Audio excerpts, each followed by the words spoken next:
He woke up and looked at the clock on his nightstand.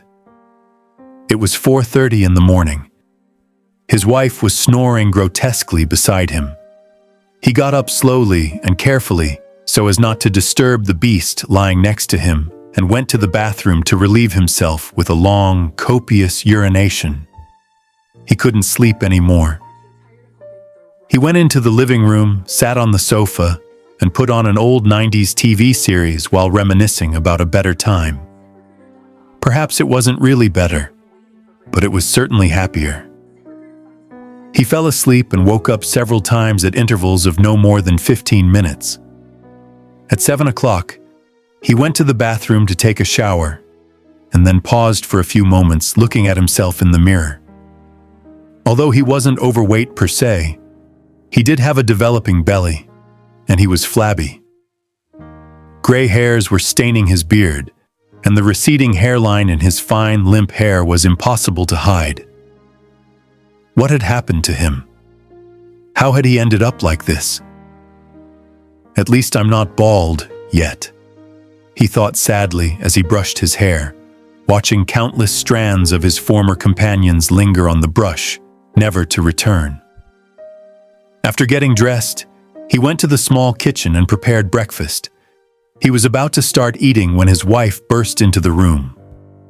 "Good morning," he greeted politely. He stood up to kiss her, but she turned her face away as if his lips were poisonous. "Good morning," she said sullenly. She despised him. He knew it. It had been almost 2 years since she had allowed him to touch her, and her get-togethers and dinners with so-called friends were the norm every weekend. He was sure she was cheating on him. I should get a divorce, he thought once more. If he hadn't done it already, it was because of the enormous expenses they shared, and because of the girls, and perhaps because he was a coward. The idea of being alone for the rest of his life terrified him.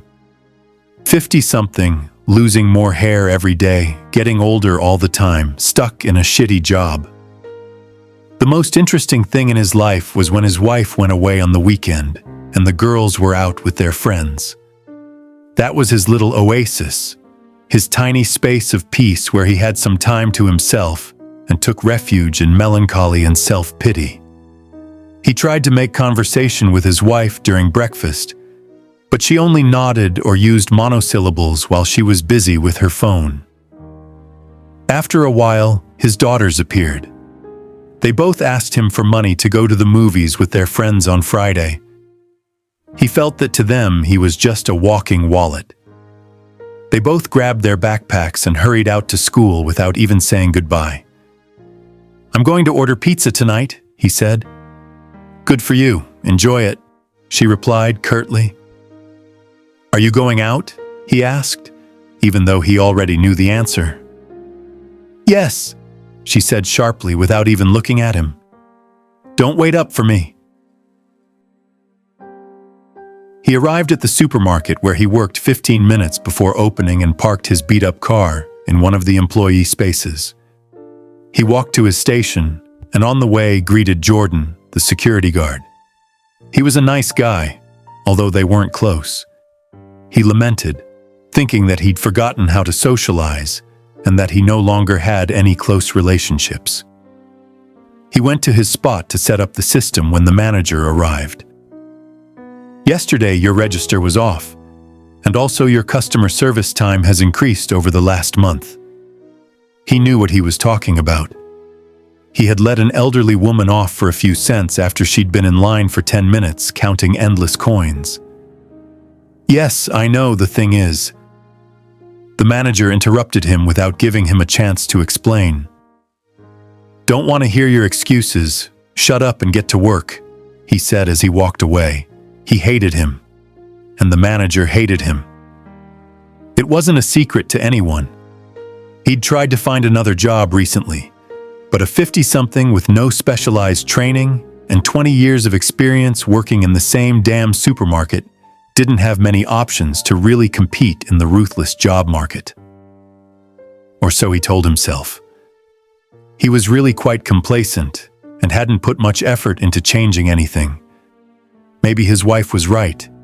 He was a failure. He'd learned to work like an automaton while his thoughts wandered.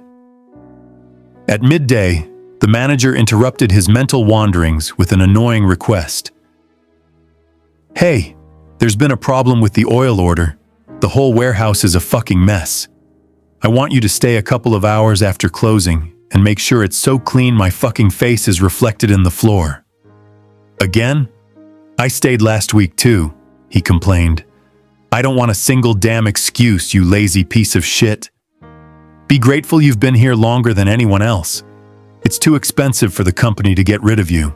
If you don't like it, leave. That's just how it is." "Yes, sir," he said sarcastically. "What did you say?" the manager said, visibly annoyed. "Nothing." The day went by normally until a group of 4 men burst into the store, shouting loudly. One of them jumped over the automatic entrance door. Another kicked the stack of baskets, knocking it over with a loud crash. Trouble. The men went to the liquor section and grabbed several bottles of alcohol. "Please don't let them come to my register," he prayed. The men headed toward his register as he started to tremble.